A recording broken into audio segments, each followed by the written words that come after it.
Hello friends, welcome back to YouTube channel. अस्सलाम वालेकुम। कैसे हैं आप लोग? हो सके उम्मीद है कि आप लोग बहुत अच्छे से होंगे और तैयारी आप लोगों की अच्छी से चल रही होगी। तो आज मैं आप लोगों के लिए एक नया चैप्टर लेके आया हूँ, फ्रांस की क्रांति। फ्रांस की क्रांति तारीख 14 जुलाई 1789 ईस्वी को फ्रांस की क्रांति हुई थी। 14 जुलाई 1789 ईस्वी। क्यों क्रांति हुई थी, कैसी हुई थी, किस कारण से हुई थी, जो मैं आप लोगों को बताऊंगा। इसके लिए सम इम्पोर्टेंट पॉइंट है एग्जाम के लिए, सम इम्पोर्टेंट पॉइंट है, सम इम्पोर्टेंट पॉइंट जो एग्जाम में पूछे जाते हैं फ्रांस की क्रांति से। वर्ल्ड हिस्ट्री का चैप्टर है जो काफ़ी लोग इसको निगलेक्ट करके चलते हैं इससे, लेकिन ये बहुत ही अच्छा, इससे पूरे वर्ल्ड प्रभावित हुआ था फ्रांस की क्रांति से। यहाँ तक कि अमेरिका भी इसको फॉलो करता है, यहाँ तक कि हमारे देश में भी इसको फॉलो किया था। नारा है समानता, स्वतंत्रता, बंधुत्व। पूछेगा क्वेश्चन से, फ्रांस की क्रांति का नारा क्या था? समानता, स्वतंत्रता और बंधुत्व। क्योंकि उस समय क्या समाज, फ्रांस की क्रांति का समाज 3 भागों में विभक्त था। 3 भागों में कौन था? उसको स्टेट कहते थे, स्टेट। 3 भागों में कौन था? 3 भागों में विभक्त था ये समाज। फर्स्ट पादरी, जिसको क्लर्जी कहते हैं, क्लर्जी। सेकेंड में नोबिलिटी यानी कुलीन। ये फर्स्ट वाले में क्या थे? पादरी। सेकेंड वाले में थे नोबिलिटी। ये पादरी नोबिलिटी जो चर्च के देख रखाव करते थे उसको ही पादरी कहते थे। ये सब इन्हीं का शासन कर रहा था। इनको टैक्स नहीं देना पड़ता था। बेचारे जो थर्ड क्लास थे, डॉक्टर, वकील, किसान वगैरह वगैरह, जो भी, ये सबको थर्ड कैटेगरी में रखते थे यहाँ पर।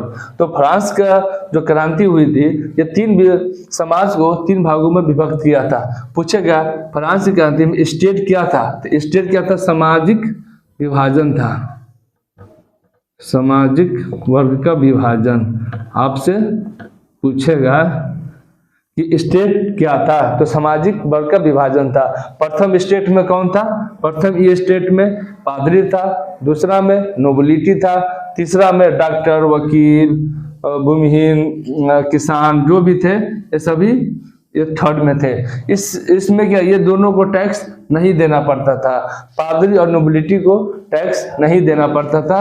डॉक्टर, वकील, तो इन लोग सोचे कि हम लोग क्यों टैक्स दें, हम लोग इतना कमाते हैं, इतना मेहनत करते हैं, और पादरी और नोबिलिटी टैक्स नहीं लेते हैं। इसीलिए इन लोगों फ्रांस की क्रांति इन्हीं लोगों ने किया था। सब दुबले कुचले जो भी व्यक्ति थे वो थर्ड क्लास में, थर्ड स्टेट में इन लोगों को अखर रहा था।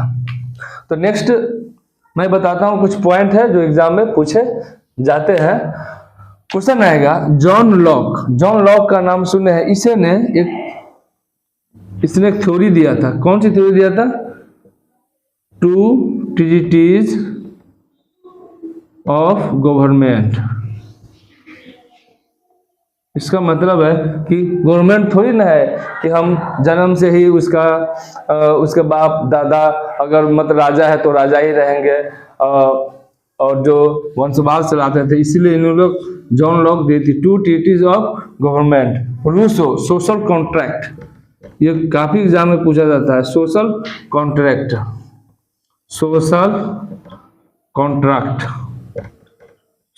कॉन्ट्रैक्ट, सामाजिक। मॉन्टेस्क्यू ने क्या दिया था? कानून की आत्मा। यहां से एग्जाम में पूछे जाते हैं 2 स्पिरिट्स ऑफ लॉ, कानून की आत्मा। तो मॉन्टेस्क्यू ने ही कार्यपालिका, न्यायपालिका, विधायिका को ही दिया था, जो हमारे देश भी इसको फॉलो करता है। तो फ्रांस की क्रांति 14 जुलाई 1789 ईस्वी को शुरू हुई थी। समानता, स्वतंत्रता, बंधुत्व इसका नारा था। और इसका समाज 3 भागों में विभक्त था, पादरी, नोबिलिटी, डॉक्टर। और एक व्यक्ति ने कहा था 100 चूहों की अपेक्षा एक सिंह का शासन उत्तम है। तो किसने? वॉल्टेयर ने कहा था 100 चूहों की अपेक्षा एक सिंह का शासन है। जॉन लॉक ने क्या, two treatise of government. Rousseau की क्या थ्योरी दिया था, सोशल कॉन्ट्रैक्ट। मॉन्टेस्क्यू ने कानून की आत्मा। एक है, ये काफी पूछे जाते हैं, मैं ही राज हूं मेरे शब्द ही कानून है। मैं ही राज हूं मेरे शब्द ही कानून है, तो लुई 14वां ने बोला था। ये इसको आप याद रखिएगा। तो मैंने आप लोगों के लिए कुछ इंपॉर्टेंट पॉइंट है, फिर नेक्स्ट वीडियो में इसको मैं बताऊंगा फ्रांस की क्रांति के बारे में, जो भी आपको एग्जाम से रिलेटेड क्वेश्चन आएंगे।